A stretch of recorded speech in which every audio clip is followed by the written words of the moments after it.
आज का टॉपिक है प्रकाश का अपवर्तन, रिफ्रैक्शन ऑफ लाइट। एक माध्यम से दूसरे माध्यम में प्रवेश करते समय, एक माध्यम से दूसरे माध्यम, तो जैसे यहाँ पर ये एक माध्यम है, वायु है, और जहाँ पर वायु होती है उसको विरल माध्यम कहते हैं। ठीक है, ये एक माध्यम हो गया और ये दूसरा माध्यम हो गया। किसके लिए? प्रकाश की किरण के लिए। तो इसको हम कांच या पानी मान लेते हैं। तो ये एक माध्यम हो गया इधर का सब ये हिस्सा, और ये दूसरा माध्यम हो गया कांच का गुटका या पानी आप मान सकते हैं। तो एक माध्यम से दूसरे माध्यम प्रवेश करते समय क्या प्रवेश करे? प्रकाश किरण। तो प्रकाश की किरण एक आ रही है एक माध्यम से, वायु के माध्यम से, और प्रवेश करते समय प्रकाश किरण कहाँ प्रवेश कर रही है? दूसरे माध्यम में। एक माध्यम से दूसरे माध्यम में, तो एक माध्यम से दूसरे माध्यम में किरण प्रवेश कर रही है। यहाँ पर प्रवेश करते समय क्या है, जो प्रकाश किरण है ये अपने मार्ग से विचलित हो जाना।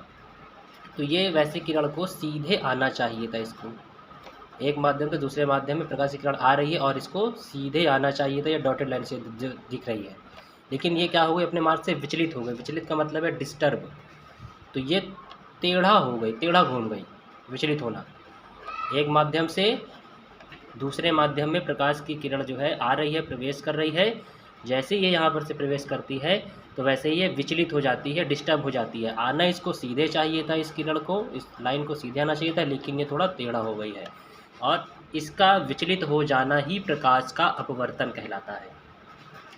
एक माध्यम से दूसरे माध्यम में किरण प्रवेश कर रही है, प्रवेश करते समय ये थोड़ा सा विचलित हो गई है, आना इसको सीधे चाहिए था, लेकिन ये टेढ़ा थोड़ा मुड़ गई है, और इसी को प्रकाश का अपवर्तन कहते हैं। डिस्टर्ब हो जाना, विचलित हो जाना, प्रकाश की किरण का अपने मार्ग से विचलित हो जाना ही प्रकाश का अपवर्तन कहलाता है।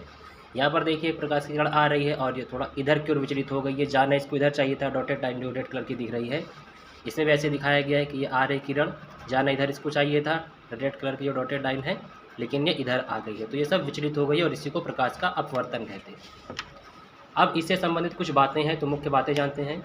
नंबर 1, दो माध्यमों में प्रकाश की चालों में जितना अधिक अंतर होगा। तो दो माध्यम है, देखिए यहाँ पर दिखाया गया है, ये इधर का वही विरल माध्यम, वायु का माध्यम, और ये कोई ठोस या हम इसको पानी मान सकते हैं दूसरा माध्यम है।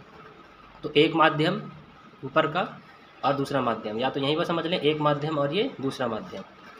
तो अब इनमें क्या है, प्रकाश की चालों में जितना अधिक अंतर होगा, तो जिस स्पीड से वायु के माध्यम में यानी विरल माध्यम में प्रकाश की किरण आएगी, मान लीजिए यहाँ पर जो किरण आ रही है ये 10 मीटर प्रति सेकंड की स्पीड से आ रही है, और अंदर आते ही इस सघन माध्यम में क्या होगा, अंदर आते ही ये कुछ ना कुछ कम हो जाएगी, परिवर्तित हो जाएगी, चेंज हो जाएगा। तो दो माध्यमों में प्रकाश की चालों में जितना अधिक अंतर होगा, अपवर्तन उतना ही अधिक होगा। तो हमने यहाँ पे मान लिया है कि ये जो प्रकाश की किरण आ रही है 10 मीटर प्रति सेकंड की स्पीड से आ रही है, लेकिन जैसे ही ये अंदर सघन माध्यम में प्रवेश करती है और ये विचलित हो गई है, इसको सीधे जाना चाहिए था लेकिन ये विचलित हो गई है, तो 10 मीटर प्रति सेकंड की स्पीड से आ रही है और ये अंदर 8 मीटर प्रति सेकंड की स्पीड से हो गई है। तो 10 में से 8 घटा देंगे तो 2 मीटर प्रति सेकंड जो आया, ये इसका अपवर्तन हुआ। फिर से दो माध्यमों में प्रकाश की चालों में जो स्पीड है इनकी, जितना अधिक अंतर होगा अपवर्तन उतना ही अधिक होगा। मान लीजिए अगर यहाँ पे हम मान लेते हैं कि 20 मीटर प्रति सेकंड की स्पीड से किरण आ रही है और अंदर घट करके 15 हो गई है, तो 20 में से 15 घटाएंगे तो 5 मीटर प्रति सेकंड आता उसका अपवर्तन। अगला नंबर है प्रकाश की चाल विरल माध्यम। विरल माध्यम बताया जा चुका है, जो खाली है, वायु है। प्रकाश की चाल जो है विरल माध्यम में ज़्यादा, जो प्रकाश की चाल है ये विरल माध्यम है और इसमें क्या होगा, ज़्यादा होगी इसकी चाल, स्पीड ज़्यादा होगी। प्रकाश की चाल जो है विरल माध्यम में ज़्यादा होगी एवं सघन माध्यम में कम होती है। तो जहाँ पर भी देखिए 10 मीटर प्रति सेकंड से आ रही थी और नीचे अंदर क्या हो गई, कम हो गई। इसको आप इस तरह से समझ सकते हैं कि जैसे कोई पानी में दौड़े तो पानी एक सघन माध्यम हो जाएगा, तो कोई आदमी अगर पानी में दौड़ेगा तो जाहिर सी बात है उसकी स्पीड थोड़ा कम हो जाएगी। वहीं अगर वो ज़मीन में दौड़े तो उसकी स्पीड ज़्यादा रहेगी। तो ज़मीन में, हवा में बाहर दौड़ना यानी वो विरल माध्यम है, लेकिन पानी के अंदर दौड़ना वो एक तरह से सघन माध्यम हो गया। तो सघन माध्यम में स्पीड क्या हो जाती है, धीमी हो जाती है, और विरल माध्यम में ज़्यादा होती है। प्रकाश की चाल विरल माध्यम में ज़्यादा और सघन माध्यम में कम होती है। अगला नंबर जानते हैं, नंबर 3, अविलंब की ओर झुकना। विरल माध्यम से सघन माध्यम में जाने पर प्रकाश की किरण अविलंब की ओर झुकती है। तो ये विरल माध्यम है, पहले बताया जा चुका है, एयर का है, विरल माध्यम है। अभी कहाँ जा रही, सघन माध्यम में जा रही है। सघन माध्यम में जा रही प्रकाश की किरण, तो क्या होगा, अविलंब की ओर झुकती है। अविलंब क्या है, जहाँ पर किरण अंदर प्रवेश कर रही होती जिस पॉइंट पे, वहाँ से एक अविलंब मान लिया जाता है। तो विरल से सघन में जा रही है किरण और उस समय क्या होगा, प्रकाश की किरण अविलंब की ओर झुकती है। तो ये किरण, ये ग्रीन वाली जिस पे एरो बना है, आना इसको सीधे चाहिए था, ये मुड़ गई है, यानी यहाँ पे अपवर्तन हुआ है, और ये मुड़ी किस ओर है, अविलंब की ओर। तो जब भी विरल से सघन के में, यानी यहाँ पे ये गुटका है कांच का, सघन में जब जाएगी किरण तो वो हमेशा अविलंब के पास की ओर जाएगी, वो इधर नहीं गई है, अविलंब की ओर जाएगी। तो विरल माध्यम सघन माध्यम में जब किरण जाएगी तो वो अविलंब की ओर थोड़ा झुक जाएगी। यहाँ पे जो किरण आ रही है आपतित किरण है, इसको आई से व्यक्त करते हैं, और यहाँ पर जो कोण बनता है उसको आर से व्यक्त करते हैं, जिसको अपवर्तित किरण कहते हैं, स्मॉल आर दिखा रहा है।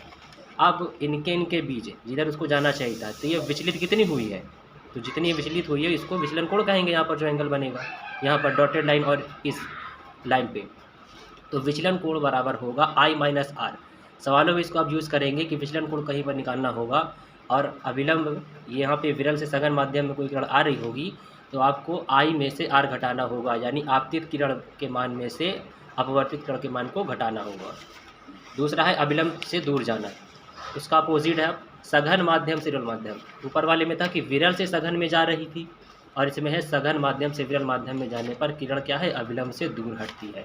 इसमें विरल से सघन में जाने पर प्रकाश की किरण अविलंब की ओर झुकती थी, अविलंब की ओर जाती थी, और इसमें अविलंब से दूर हटेगी। देखिए यहाँ पे ये सघन माध्यम है और यहाँ से प्रकाश की किरण बाहर विरल माध्यम में, वायु के माध्यम में जा रही है। ये जो लाइन आ रही है, आना इसको डॉटेड लाइन में इधर चाहिए था, लेकिन ये क्या हो गई, इधर विचलित हो गई यहाँ पर, और ये अविलंब है इसका, तो ये अविलंब की ओर नहीं आई है लाइन, ये अविलंब से दूर हटी है। तो सघन से विरल में जब किरण बाहर निकलेगी तो उसमें क्या होगा, अविलंब से दूर हट जाएंगे। और इसका विचलन कोण उसी तरह से यहाँ पर क्या बनेगा, विचलन कोण इसमें उल्टा अपोजिट हो जाएगा ऊपर वाले से, इसमें स्मॉल आर में से आई घटा देंगे। यानी जो अब प्रकाश के अपवर्तन को अब हम प्रैक्टिकल करके यहाँ पे समझते हैं। ग्लास में पानी है और पानी को मान लीजिए सघन माध्यम है, और यहाँ पर जो एयर है ये विरल माध्यम है, और ये पेंसिल है, पेंसिल अभी इसके अंदर डालेंगे। पेंसिल को मान लीजिए प्रकाश की किरण, तो प्रकाश की किरण जो है विरल माध्यम से सघन माध्यम यानी पानी में ये जा रही है। तो अब देखिए यहाँ पर पेंसिल जो है सीधे आनी चाहिए थी इस लाइन को, पेंसिल की जो लाइन है इसको सीधे इधर आनी चाहिए थी, लेकिन ये थोड़ा टेढ़ी हो गई है। क्या हो गई, ये विचलित हो गई है, ये इसको यहाँ पे ऐसे आना चाहिए था और ये विचलित हो गई, यानी किसकी वजह से, अपवर्तन की वजह से। तो ये यहाँ पे अपवर्तन हो गया है।